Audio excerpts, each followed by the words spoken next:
Bom dia, boa tarde, boa noite, pessoal. Sejam muito bem-vindos a mais um vídeo.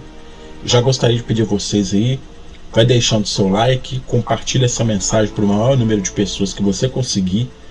Inscreva-se aqui no nosso canal para que você esteja ajudando o nosso trabalho aqui.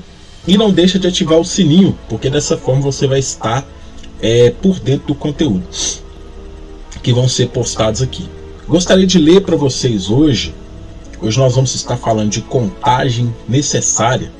Eu gostaria de ler dois textos aqui, um que está em Números capítulo 1, versículo 18 e 19, e o outro que está em Êxodo capítulo 30, versículo 12 e 13. E os textos vão dizer o seguinte: e tendo juntado toda a congregação no primeiro dia do mês segundo, declararam a descendência deles, segundo as suas famílias, segundo a casa de seus pais, contados nominalmente de 20 anos para cima, cabeça por cabeça. Como o Senhor ordenara a Moisés, assim os contou no deserto do Sinai. Quando fizeres recenseamento dos filhos de Israel, cada um deles dará ao Senhor o resgate de si próprio, quando os contares, para que não haja entre eles praga nenhuma quando os arrolares. Todo aquele que passar ao arrolamento dará isto: metade de um ciclo, segundo o ciclo do santuário. Este ciclo é de 20 geras, a metade de um ciclo é oferta ao Senhor. Então quer dizer que toda vez que o povo fosse contado, eles teriam que dar ali uma oferta, levar uma oferta até o santuário, para que isso fosse um reconhecimento de que aquela pessoa verdadeiramente ela obedecia ao Senhor, era uma pessoa que realmente respeitava a Deus, que o honrava e considerava verdadeiramente que ele quem mantinha a proteção do povo, para que eles não fossem atingidos pelos inimigos, por alguma doença e etc.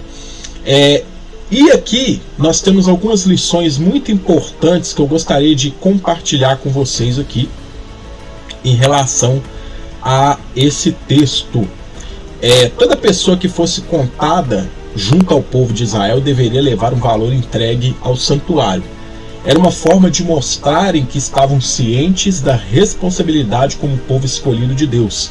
Não levar esse valor era desrespeitar a Deus, o que poderia ocasionar a não proteção dessa pessoa por ele. É semelhante ao médico que passa uma receita para uma determinada pessoa e ela não procura adquirir os remédios para o seu devido tratamento, o que sabemos que com o tempo pode prejudicar o estado de saúde daquela pessoa. Então, quando o povo levava essa oferta, eles reconheciam a Deus como seu protetor, como seu ajudador, como aquele que realmente fazia algo por eles. Quando essas pessoas não faziam nada em relação ao que Deus pedia, não levavam ali este determinado valor simbólico, isso mostrava que aquela pessoa ela não deveria fazer parte do povo. Por exemplo, como que você vai saber que uma pessoa está do seu lado e essa pessoa verdadeiramente ela quer te ajudar?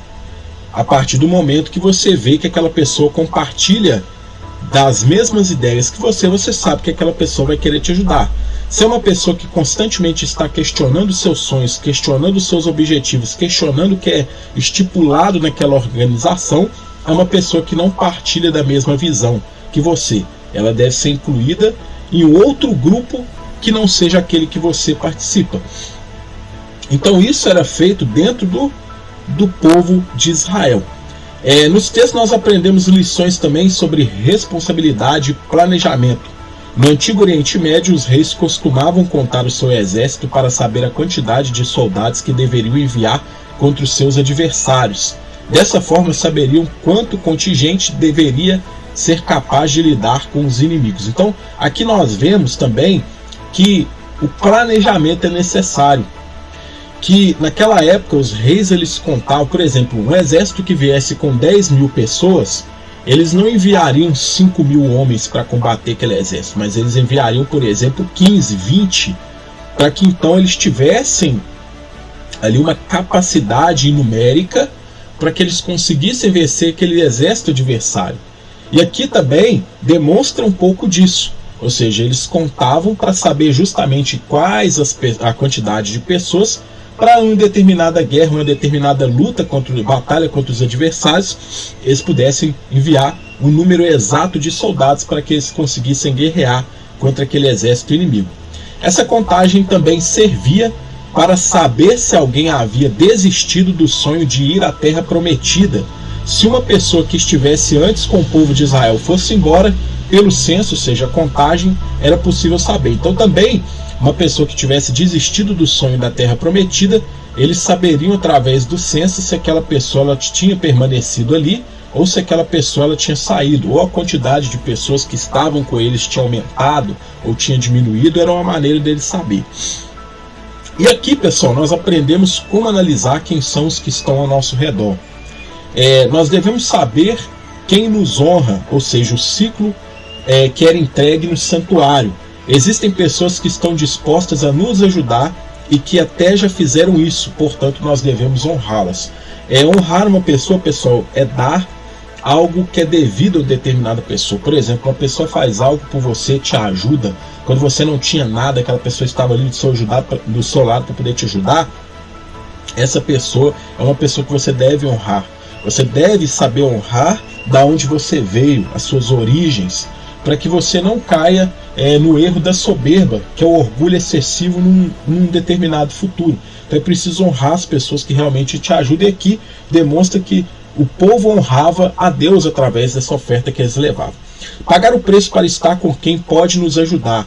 Assim como o povo levava certa quantia para o santuário como forma de mostrar a Deus que o honrava e assim ele a protegia de possíveis pragas, devemos pagar o preço para estar com pessoas que podem nos conduzir rumo ao nosso destino aqui na terra. Então, assim como o povo pagava para poder honrar a Deus, pagava o preço para estar ali com ele, para poder aprender, para que ele os conduzisse, para que ele os levasse à terra prometida, nós também devemos pagar o preço para estar com os mentores certos, para estar com aquelas pessoas que querem realmente nos ajudar, que realmente chegaram aonde nós queremos chegar, pessoas que estão dispostas a nos ajudar, que estão dispostas a nos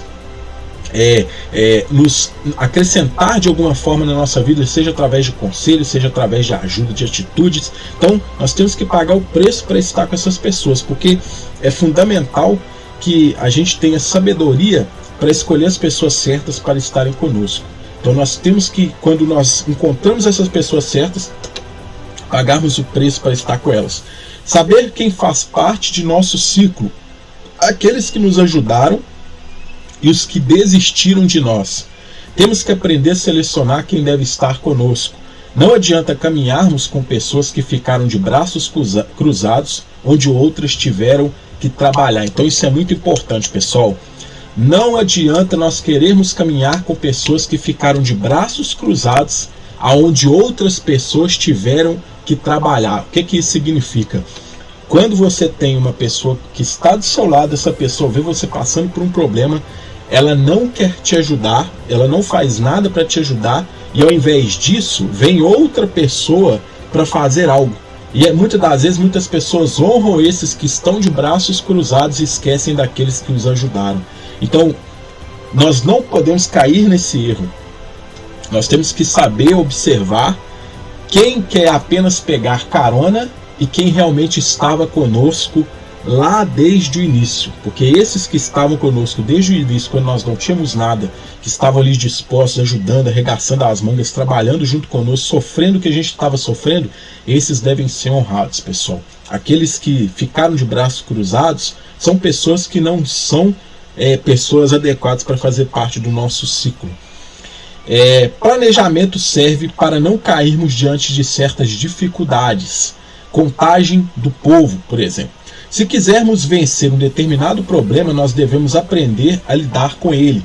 Não adianta reclamar diante de situações que somente a ação vai resolver. Então, seja, o planejamento ele serve para não cairmos diante de certas dificuldades. Então, quando nós planejamos, nós evitamos muitas coisas que nós, por exemplo, vivenciaríamos se nós não tivéssemos planejado. Então, aqui nós temos aqui essas 4 dicas, pessoal, que é saber honrar quem nos honra, pagar o preço para estar com quem pode nos ajudar, né? Saber quem faz parte do nosso ciclo, ou seja, aqueles que cruzaram os braços e aqueles que realmente nos ajudaram, e planejamento, pessoal, para nos livrar de certas dificuldades. Eu espero que essa mensagem ajude você em alguma forma, independente da fase que você esteja vivendo na sua vida. e desejo sucesso a todos vocês, pessoal. Um grande abraço e até a nossa próxima oportunidade.